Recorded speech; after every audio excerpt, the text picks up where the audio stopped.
Bonjour tout le monde, bienvenue dans notre nouvelle session sur la bénédiction. On vient de finir Pâques, hein, pour tout le monde qui nous suit dans YouTube, ou également Spotify, ou même sur Twitch. On est sur la bénédiction maintenant. Bien sûr qu'on est sur la bénédiction, on est sur Jésus-Christ.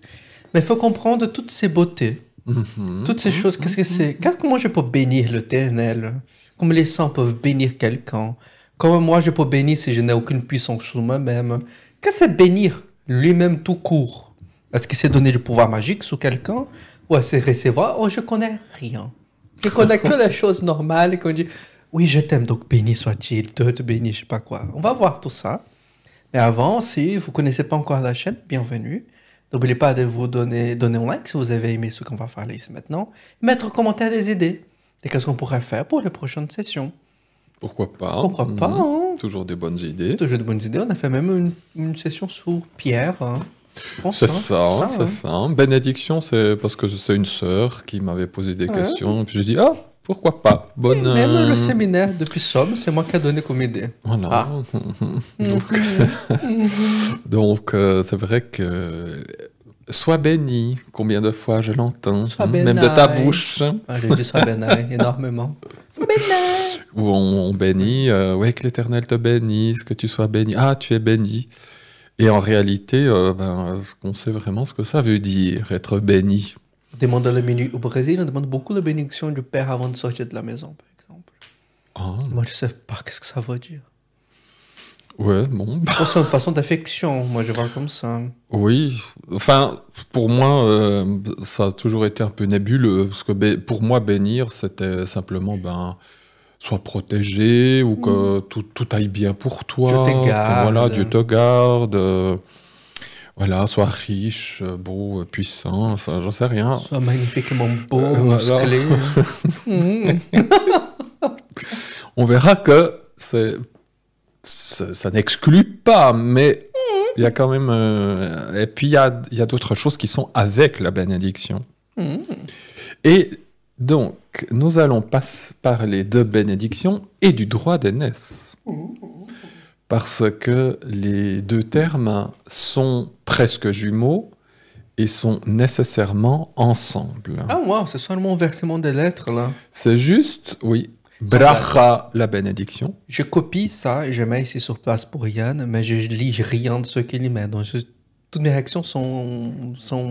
Sur le moment. Sur les moments. Oui. Donc, désolé, tu disais... C'est pas préparé. C'est pas préparé du tout. Hein. Donc, les deux sont inversés. Donc, oui, là, on a bracha, la bénédiction, et là, bechora, le droit d'aînesse. Ce sont les deux lettres du centre qui sont inversées. Est-ce que le mot Déborah est dedans? C'est avec le même lettre? Non, parce qu'il devrait y avoir un dalet. Ah, c'est vrai, il n'y a pas dalet ici. Si tu fais borage, moi j'ai des borrages. Ouais. Si ça c'était un dalet, oui. Dracha, oui, alors là on pourrait faire des borrages. Bon. En tout cas, bénédiction et droit d'aînesse. Bénédiction et droit d'aînesse. Évidemment, c'est pas du hasard si l'un est l'anagramme de l'autre. C'est-à-dire, on les fait avec les mêmes lettres. Et nous allons voir que l'un va avec l'autre. On ne peut pas les séparer. La bénédiction et le droit d'aînesse vont ensemble. C'est tout de suite l'histoire d'Ésaü avec Jacob. Ah, voilà, tiens. C'est toujours problème de bénédiction et de droit d'aînesse ensemble. Alors, c'est le texte justement que j'allais aborder. Puisque c'est le texte, on pourrait dire de base sur cette histoire de bénédiction et de droit d'aînesse. C'est pas pour une bénédiction. Et de voir qu'en réalité, alors un jour peut-être on fera ce passage plus en profondeur, mais je ne peux pas le faire pour maintenant, c'est évident. On a fait toute l'histoire d'Esther. D'Ésaü et Jacob. La maman, comment elle était... C'est quoi le nom de la mère? Déborah. Non. La maman d'Ésaü et Jacob. Rebecca. Et on a passé tout au moment qu'elle était comme c'était, elle était presque une prophète qui a vu. Oui, elle a été voir un voyant, un prophète, qui lui a dit dans ton sein tu as deux nations. Je vais chercher. Mais ça doit être dans Midrash à la chrétienne. Oui, Ça doit être dans Midrash à la chrétienne et peut-être un peuple très juif. Oh, oui. Parce qu'il y avait l'histoire avec les Sadducéens, et puis je sais que j'en ai parlé un peu plusieurs. Mais je me souviens que c'était une page entière, c'était assez impressionnant. Je sais que... Mais on l'a quand même que survolé. Allez, refaisons. Alors, mais avant cela, nous allons un peu faire de guématrie, n'est-ce pas? On va calculer des chiffres. Ou des chiffres. Alors voilà, là, nous allons voir d'abord le droit d'aînesse, pour cette fois, et la prochaine fois, plutôt, la bénédiction. Commençons avec l'avant-goût et après... Voilà, d'abord, voilà. Puisque les deux sont liés, il faut bien d'abord un peu parler de ce qu'est le droit d'aînesse. Pour ceux qui ne savent pas, parce que c'est une nouvelle saison, la guématrie, c'est une habitude qu'on fait à l'époque. Donc, tu as dit qu'on prend chaque lettre. Chaque lettre. Alors, comme là, on prend Bechora, le droit d'aînesse, Bet, ça vaut 2, Kaf, 20, Resh, 200, et He, 5. Une chose déjà assez intéressante avec le droit d'aînesse, c'est qu'on a 2, 20, 200. Ah! C'est vraiment... le chiffre 2 est super représenté. Et tout ce qui est relatif aux 2 dans la pensée biblique, c'est la dualité, comme par hasard. 2 dualités. Ça signifie qu'on doit être 2, en tout cas, pour qu'on puisse mettre en œuvre ce qui doit être mis en œuvre. Donc là, le droit d'aînesse, de toute façon, je ne peux pas être un droit d'aînesse tout seul. Je suis obligé d'avoir... quelqu'un qui m'ait enfanté. Hein. Donc on est déjà 2. Donc tu parles des 2 parents. C'est pas qu'on a besoin d'avoir un frère pour... non, pas forcément. On peut être qu'un fils. Hein. Peut-être droit d'aînesse. Mais en tout cas... et 2, la simple dualité, fois 10 parce qu'elle est humaine, fois 100 parce qu'elle est surnaturelle. Quand on atteint la centaine, c'est que c'est encore une autre dimension. En général, le millénium. Et puis on ajoute 5 à la fin, c'est la lettre du souffle. Donc on voit une dualité complète, saint-esprisée, soufflé de Dieu, ce qui donne 227. Et quand j'additionne 2 plus 2 plus 7, ça fait 11, et on retombe sur 2. Ça, c'est le résiduel. C'est le résiduel, et on voit vraiment qu'il y a quelque chose entre la bénédiction et le droit d'aînesse, il y a quelque chose de duel. Ça fonctionne...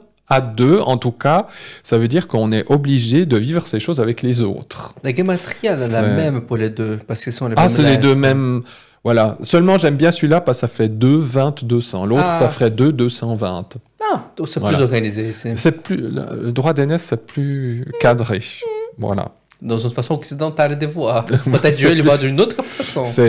Oui, c'est vrai que le droit d'aînesse, c'est quelque chose de systématique. Tu es le premier-né, c'est toi qui gagne. Mais la bénédiction... Oui, mais on verra que le droit d'aînesse, il peut être retiré.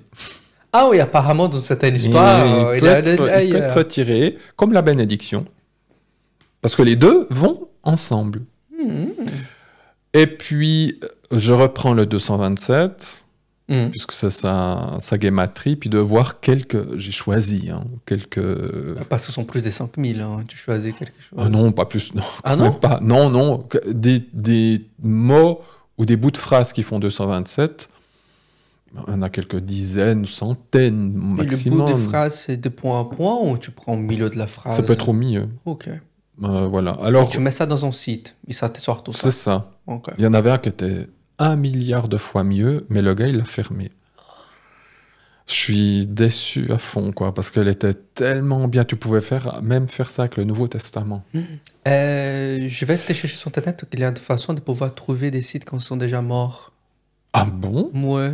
Par exemple, le site France, la BNF, elle sauvegarde tous les sites qui sont .fr à jamais. Mais elle fait un copier-coller. Malheureusement. Mais ça, c'est un. Mais il y en a d'autres côtés sur Internet que tu peux trouver des sites qui sont déjà trouvés. Qui fonctionneraient encore. On les utilise pour des liens Wikipédia. Bon. Donc le site peut mourir, mais l'information est encore là. Bon, d'accord. Je te passe, au cas où on retrouve. On verra, hein. Je serais ravi. Alors 227, il y a Zahar. Ah ben oui, mâle. On avait vu dans Pâques un animal mâle d'un an, etc. Qui veut dire se souvenir, mâle. Avec la bénédiction, on verra qu'il faut se souvenir aussi de ce que Dieu a fait. Waïgberu, ils ont triomphé. Je pourrais dire ça 3 fois d'affilée. Waïgberu. Waïgberu, ils ont... c'est un mot difficile à dire. Ils ont triomphé. Parce que, oui, la bénédiction, le droit d'aînesse, on verra. C'est quelqu'un qui triomphe. Qu'est-ce que ça signifie, hein? Je sais pas. Ça, c'est un des passages où on voit clairement la Trinité écrite noir sur blanc. Il est dit, les dieux se sont révélés à lui. Donc, Jacob n'était pas idolâtre. Ouais. Donc, ça ne peut pas être les divinités étrangères. Puisque en hébreu, c'est toujours à Elohim. Elohim, c'est toujours au pluriel. Et le verbe ici est au pluriel. Normalement, quand on parle de Dieu, c'est au singulier. Mais là, il est au pluriel. Donc, c'est pour ça que j'ai traduit les dieux avec un D majuscule. Oui. Parce qu'en vrai, c'est Dieu. Mais en français, je ne peux pas mettre Dieu se sont révélés à lui. Donc, je dis les dieux, c'est-à-dire Père, Fils, Saint-Esprit, se sont révélés à lui. Dans l'hébreu, les dieux est au pluriel et le verbe est au pluriel, ce qui est rare. Normalement, si Elohim est au pluriel et le verbe est au pluriel, ça veut dire les divinités étrangères. Tandis que là, c'est clairement pas. Et puis, la lumière fut. Ah, c'est mignon. Donc, quand on parle de droit d'aînesse et de bénédiction, il y a quand même un lien. La bénédiction, droit d'aînesse, il y a des choses qu'il faut se souvenir. C'est aussi dû par un mâle. En général, il n'y a pas de droit d'aînesse pour les femmes. Ah, c'est vrai. On triomphe, parce que la bénédiction, on verra qu'est-ce que ça signifie. Il faut qu'il y ait une révélation, j'ai envie de dire, pas que de Dieu, mais de la Trinité, pour avoir la bénédiction, savoir qui est Dieu. Et puis, la lumière fut, parce que c'est aussi une révélation, la bénédiction. Jésus-Christ était fils aîné. Oui, il est fils aîné. Il a eu un droit d'aînesse. Lui, il a le droit d'aînesse. Ok, donc on va toucher ça quelque part. Lui, il est la bénédiction et le droit d'aînesse. Donc oui, on va voir tout ça. Cool. Alors, trêve de plaisanterie. Nous allons maintenant passer au texte quand même assez fondateur. Et donc, Ésaïe dit... N'est-ce pas qu'on appelait son nom Jacob? Ça veut dire « il talonnera ». Et il m'a talonné ces 2 fois. Alors, talonner, c'est poursuivre quelqu'un, et puis un peu...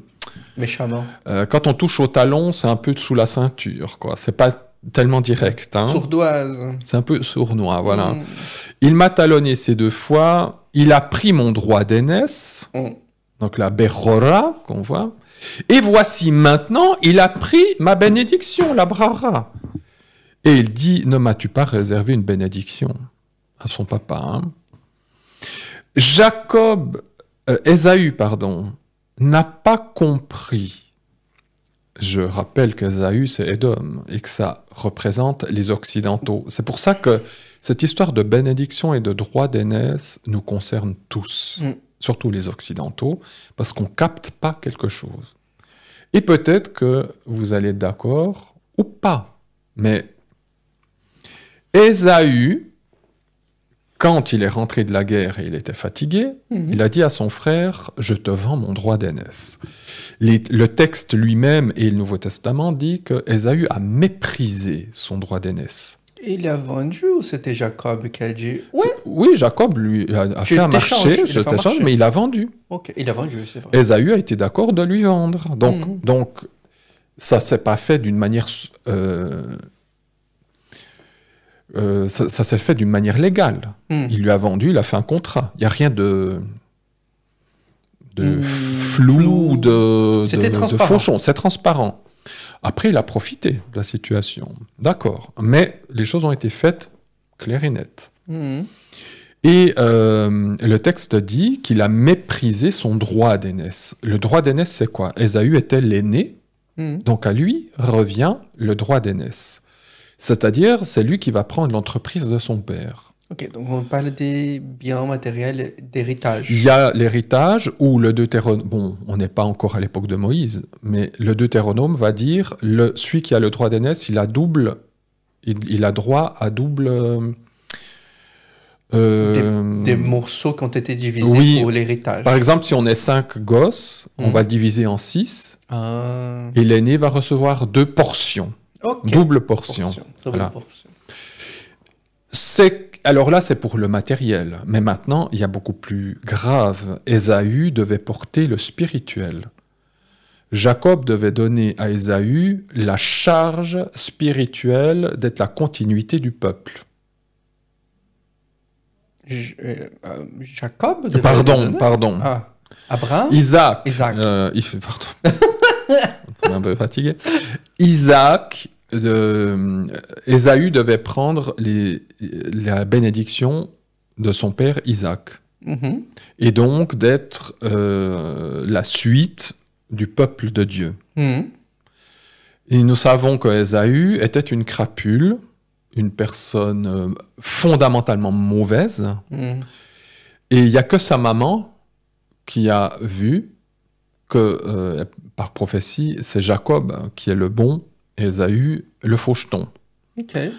Alors, Isaac, lui, aimait plus Ésaü. Ça lui était révélé ou si on mettait les deux dans une salle, on verrait naturellement plus Ésaü?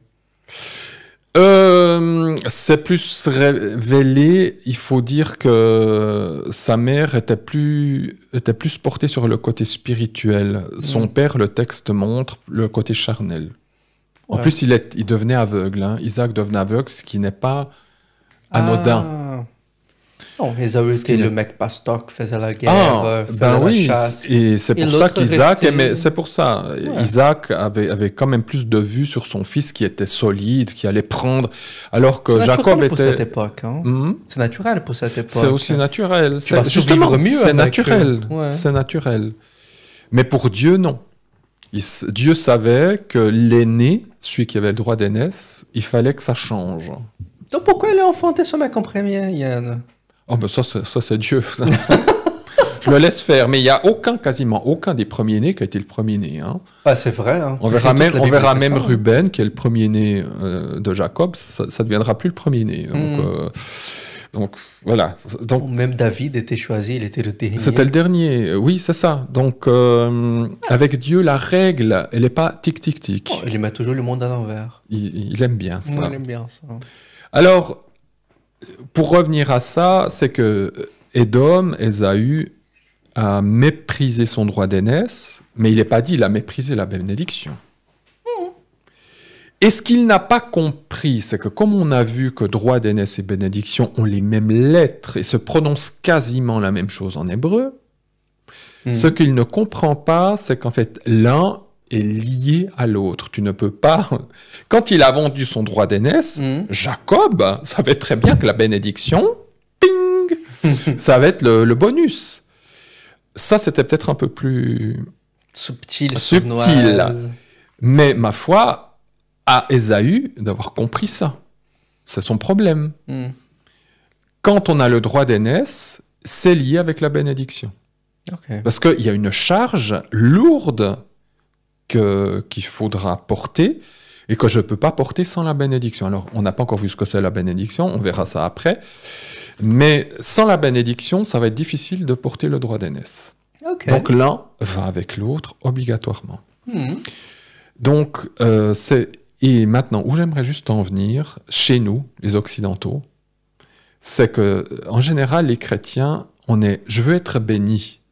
Ah, Seigneur, bénis-moi. Mais le droit d'aînesse, s'il vous plaît, on n'en parle jamais. On n'en parle simplement jamais.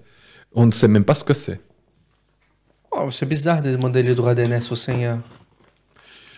Alors, on ne va pas demander, on ne va pas dire, Seigneur, je veux le droit d'aînesse, mais spirituellement, maintenant, on a tous un droit d'aînesse. Ok, mais... Dans le Messie, on est tous porteurs du droit d'aînesse. Puisque Jésus est le premier-né, nous allons voir que tous, nous portons maintenant la charge du droit d'aînesse aussi. Je pensais que le droit d'aînesse est réservé qu'à lui. Je participe au droit d'aînesse c'est le premier. C'est lui qui est le premier en tout et qui a le droit d'aînesse numéro 1. Ouais. Mais le droit d'aînesse, c'est quelque chose qui se transmet. Le père, on imagine, le papa, c'était déjà l'aîné dans la famille. Il a un fils. Son fils, il devient aîné. Donc, il va transmettre quelque part son droit d'aînesse à son fils. Ce fils va avoir d'autres fils.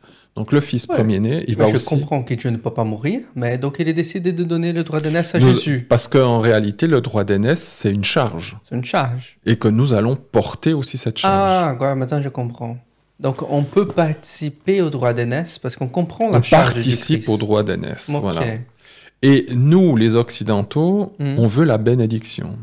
On est comme Ésaü, hein. Il ne faut pas se mentir. On a méprisé les droits d'aînesse. Le droit d'aînesse, en général, on le méprise. Ok. Mais nous, ce qu'on veut, c'est juste la bénédiction. Donc, si la charge, le droit d'aînesse, c'est travailler, parce que c'est la charge, ça, on veut que les bonus... On veut juste le bonus de la bénédiction. On n'a pas échangé depuis Ésaü. Hein. Ah, on est beaucoup comme lui, puisque ça nous représente. Et c'est pour ça, le juif, lui, même pas messianique, il comprend très bien ça.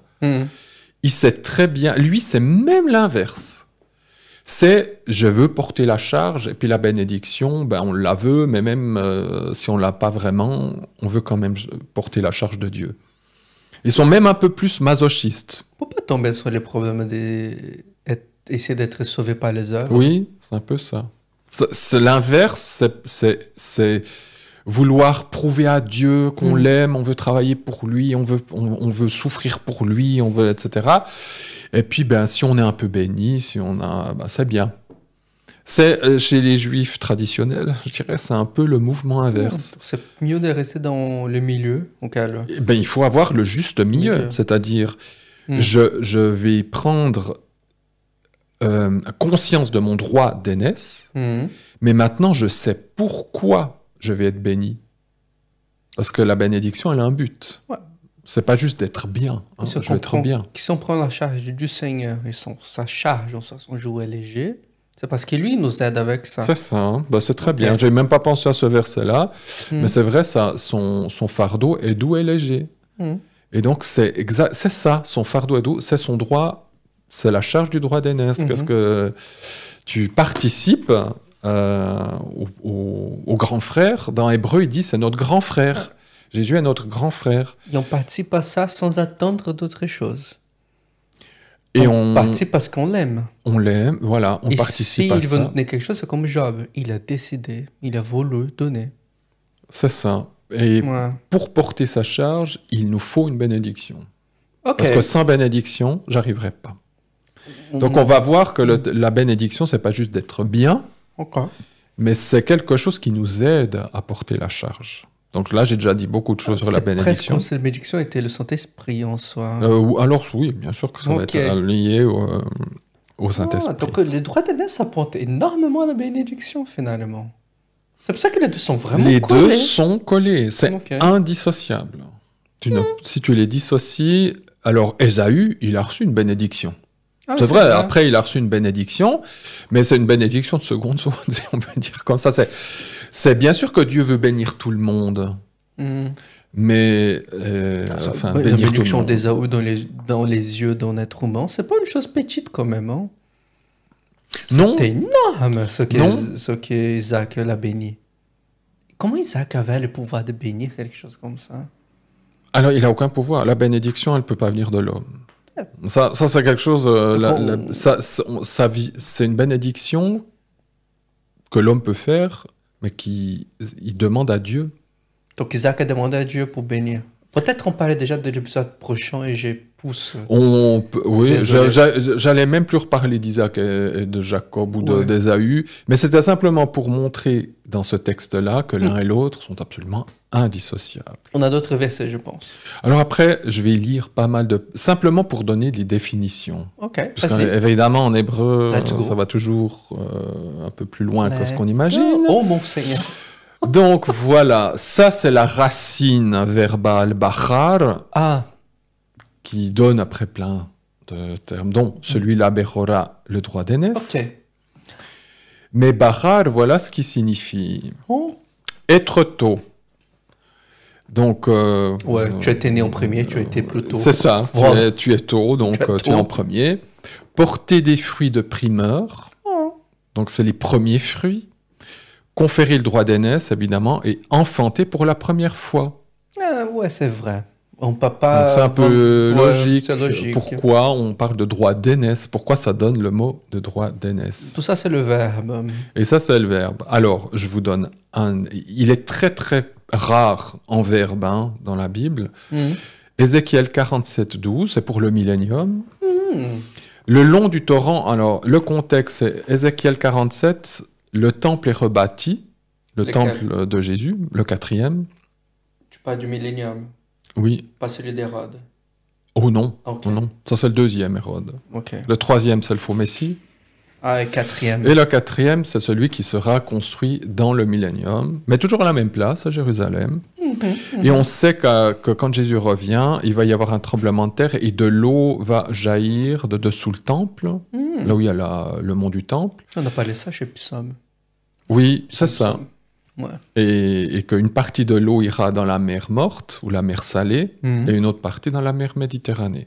Symbole de l'assainissement d'Israël et des nations. Et de cette terre très aride, qui, Oui, va redevenir en Éden. en Éden. Et justement, eh bien là, Mm. dès le moment où l'eau sort du temple, tout le long de cette grosse rivière, parce qu'elle va grossir, hein, il y a des arbres qui vont Popper. être le long. Alors il dit, le long du torrent, sur chaque côté de ces rives pousseront toutes sortes d'arbres fruitiers. Ah.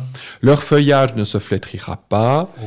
Ils ne cesseront jamais de donner du fruit. Ah. Ils porteront des fruits de primeur. Et c'est là, ce verbe-là, tous les mois, parce que l'eau qui les arrose sort du sanctuaire.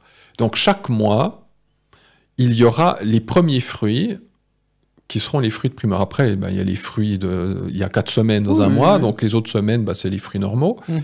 Mais tous les mois, il y aura, normalement c'est une fois par année, hein, Oui. actuellement.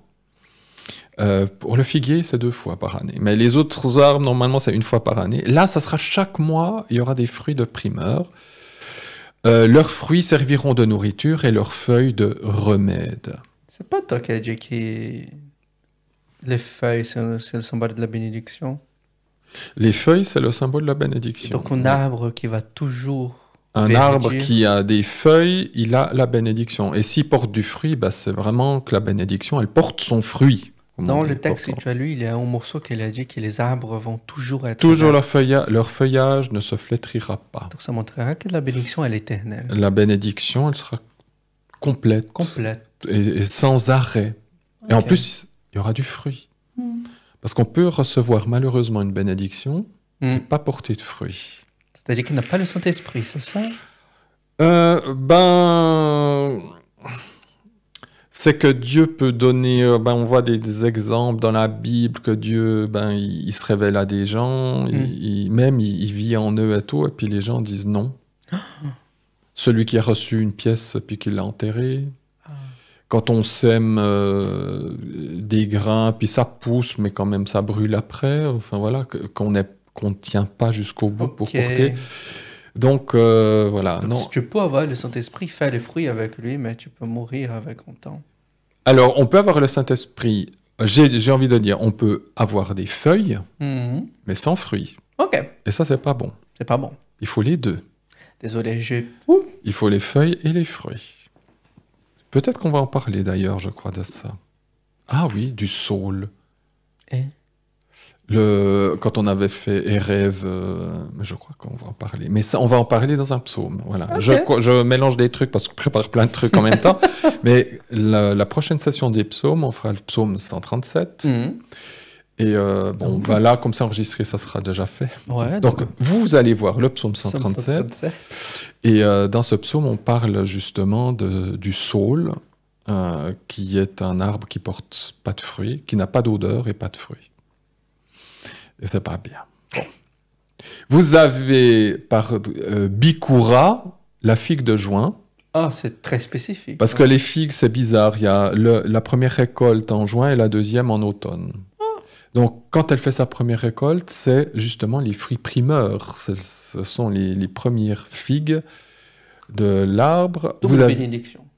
Oui, là, c'est double bénédiction. Vous avez bikurim, au pluriel, ce sont les prémices des fruits récoltés. Terme très court, enfin assez présent dans le Nouveau Testament.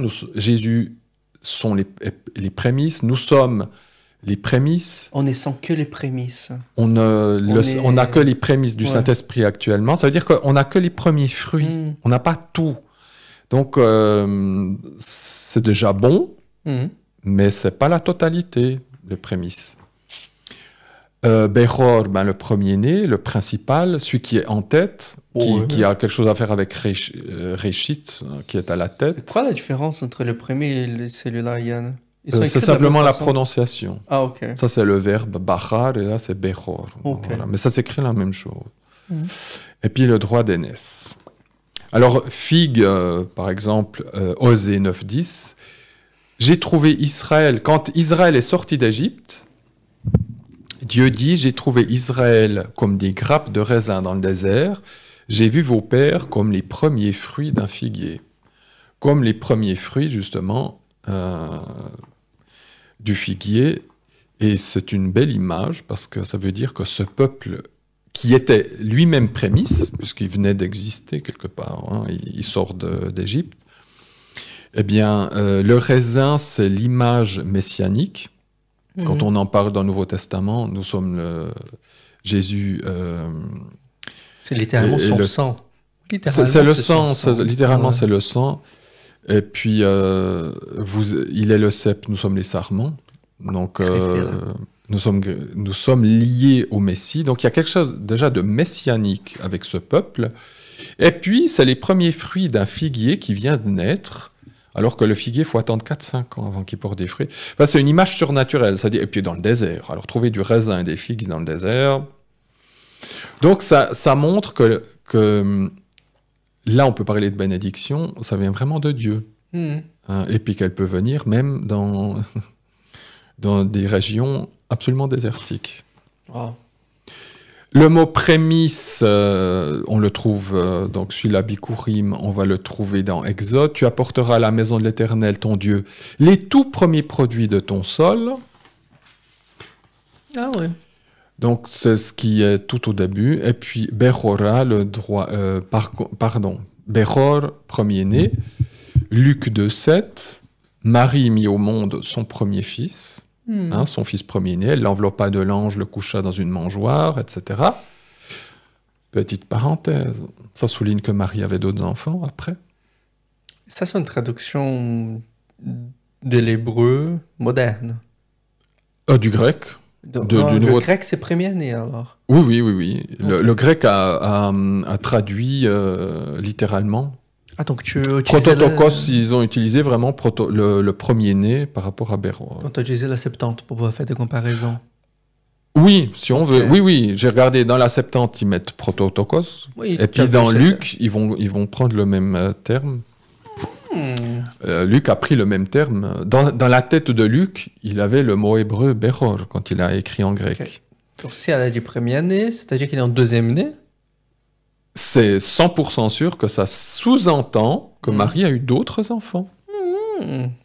Puisque sinon, on ne va pas dire elle a mis au monde son premier-né s'il n'y a pas d'autres enfants. Notre commentaire va brûler ici maintenant. Là, voilà. Donc, de toute façon, la Bible, elle est claire, puisqu'on voit que Marie a d'autres enfants après. On dit, n'est-ce pas, les fils de Marie et de Joseph? Donc, il n'y a pas encore des sœurs. Donc, non. Marie, elle a fait ce que les femmes devaient faire. Est-ce que Jésus-Christ avait une sœur? Demi-sœur et demi-frère, oui. Non, demi-frère, je comprends. Parce que j'avais des sœurs aussi. Jacques, non, James. Jacques, Jude, Joseph, je crois. Mais il a dit, et ses sœurs mais on ne sait pas leur nom. Et ses sœurs, elles étaient en moins 2. Donc c'est une famille nombreuse. Donc oui, Jésus a eu des demi-sœurs. Ils ont joué certainement plein de choses. Exode 4, 22. Alors là, Luc 2, 7, c'est pour montrer le terme qui est utilisé tout à fait pshat, la lecture tout à fait normale. Elle a eu un premier-né. Maintenant, on va rentrer dans une lecture un peu plus spirituelle. Exode 4, 22, Moïse doit annoncer au Pharaon ceci. « Voici ce que dit l'Éternel, Israël est mon premier-né. » Ah oui. Israël. Ouais. Ça veut dire que la nation d'Israël, qui n'existe pas encore, Hmm. puisque la nation, pour exister, elle doit avoir un pays.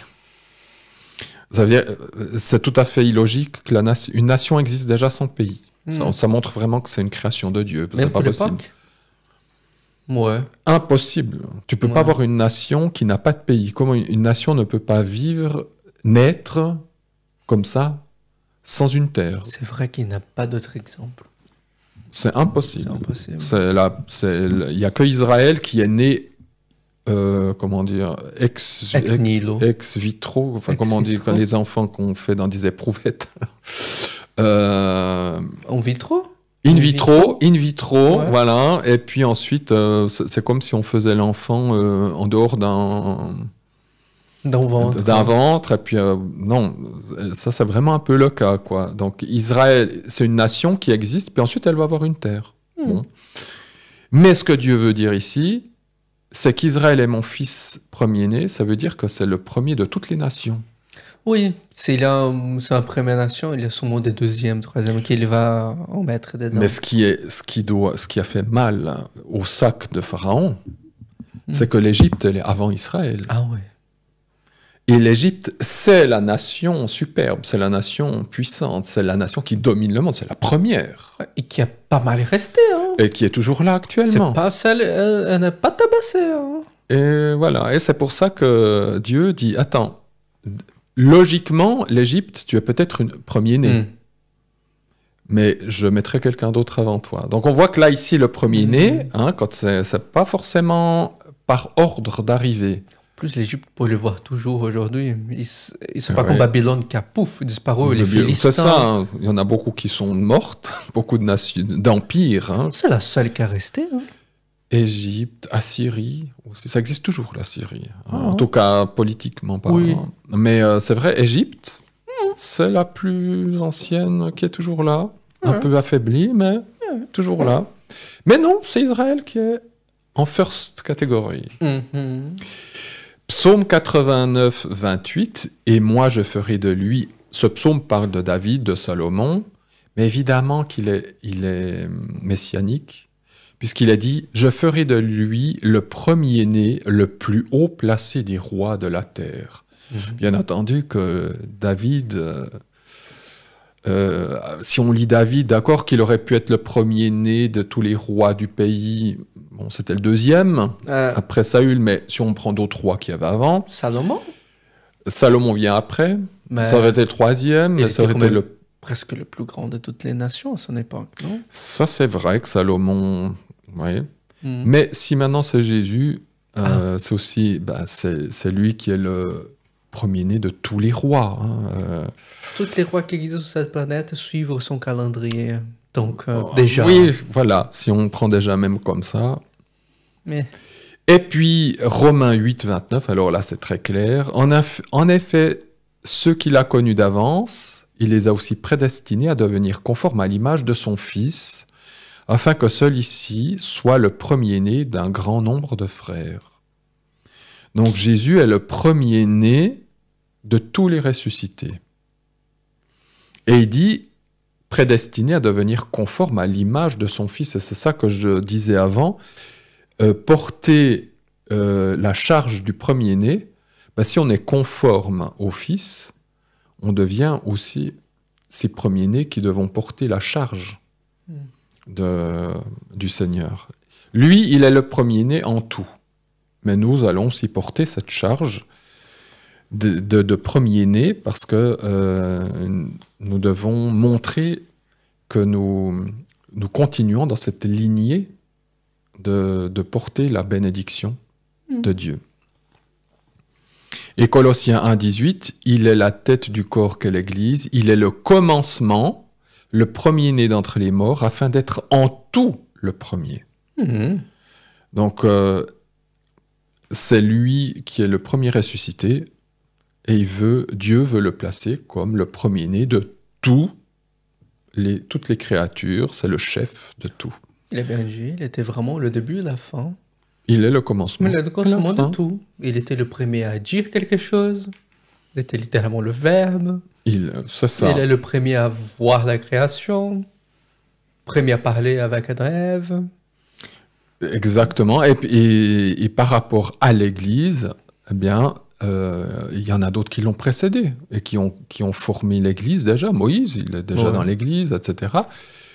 Mais par la résurrection d'entre les morts, il devient le chef de tous les saints et le premier-né de tous les saints. On peut m'imaginer qu'il a parlé avec Moïse. Et il a créé l'Église, donc il était littéralement... Oui. Étant donné que lui, c'est le créateur de tout, il a bien le droit d'être... Puis c'est pour ça que quand on dit premier-né, on peut aussi dire principal. Ah, en tête. En tête. Ouais. Hein, des passages comme Colossiens ou d'autres passages où on voit ça, on dit « Ah, mais Jésus est le premier-né, ça veut dire que c'est une créature. » Oui. Non, il faut lire aussi comme principal ou en tête. Ça n'a rien à faire avec le fait de devenir une créature ou un homme. C'est les Jéhovah qui font ça. Oui, entre autres. Ils utilisent ces mots pour dire, vous voyez, pour être un premier-né, il faut être créé, je ne sais pas quoi. Bon. Et puis là, c'est pour vous montrer aussi simplement que on peut perdre le fait d'être le droit d'aînesse. Hein. Surtout, on peut perdre le fait d'avoir la double portion. Okay. C'est dans 1 Chronique 5, descendant de Ruben, l'aîné d'Israël. Donc, dans ce passage, on nous parle de les généalogies. Hein. Ruben, c'est l'aîné d'Israël. Puis c'est le premier garçon des 12 fils. Et le seul qui n'a pas essayé de tuer José. Oui, c'est vrai qu'il a une bonne... c'est le seul qui a dit non, pas du sang. C'est vrai que c'est le... Il a quelque chose de très positif à ce niveau-là, mais il a fait d'autres bêtises. Ah, il a fait pas mal de bêtises. En effet, c'était lui le premier-né. Mais parce qu'il avait souillé le lit de son père, il a couché avec la servante de sa maman, Rachel. Son droit d'aînesse fut donné au fils de Joseph. Donc voilà, le droit d'aînesse a été donné à quelqu'un d'autre. Donc on peut... Et quelqu'un des derniers en plus. Hein. Et juste avant Benjamin. Joseph est pas un des... Le fils d'Israël, si bien qu'il ne fut pas enregistré dans les généalogies comme le premier-né. Quant à Judas, il fut certes puissant parmi ses frères, et de lui est issu un prince, mais le droit d'aînesse appartient à Joseph. Alors, je ne vais pas rentrer tellement... Mais Manassé et Ephraïm sont les deux enfants. Cette double portion va aller à Manassé et Ephraïm. Et dans les prophètes, Manassé et Ephraïm représentent les païens, les nations. C'est-à-dire ces Hébreux qui vont se mélanger aux nations. On peut lire à travers ces histoires une autre lecture, c'est qu'Israël restera, maintenant je parle d'Israël, c'est tout Israël. Israël restera la nation privilégiée de Dieu. Oui. Mais qui va majoritairement accepter Jésus? Ah, c'était les païens, d'une certaine façon, ouais. C'est majoritairement les païens qui vont accepter Jésus. Ce qui veut dire que le droit d'aînesse va à un moment donné être plus, entre guillemets, pour nous, avec une bénédiction, mais tout ça, à la fin, ça va retourner à Israël. Hein, donc, rassurez-vous. Mais il y a quelque chose, dans ce texte, il y a quelque chose de mystérieux de dire les fils de Joseph, c'est-à-dire Joseph, c'est Jésus hein, dans l'histoire. Et puis Ephraïm et Manassé, ce sont les Israélites, mais aussi les Israélites assimilés aux païens.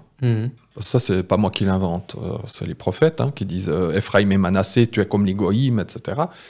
Et puis, il y a quelque chose de prophétique.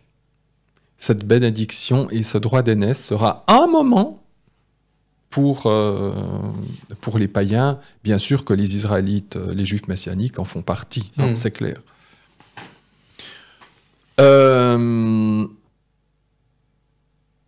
On est arrivé à la bénédiction. Nous sommes arrivés, je crois que... oui. Ah, on est Mais arrivé voilà. à la bénédiction. Donc, c'est assez pour aujourd'hui, pour cette histoire de droit d'aînesse. C'était pas mal. Je pense qu'on a un peu compris ce que ça signifiait. La fois prochaine, on va parler de la bénédiction. Voilà. Merci beaucoup, nos amis. Mettez en commentaire ce que vous avez pensé. Mettez en pouce. Également, abonnez-vous si vous n'avez pas encore fait. Et dans la prochaine session, on se voit pour la bénédiction, comme tu avais dit. Exact. Bon, au revoir. Hein. À bientôt.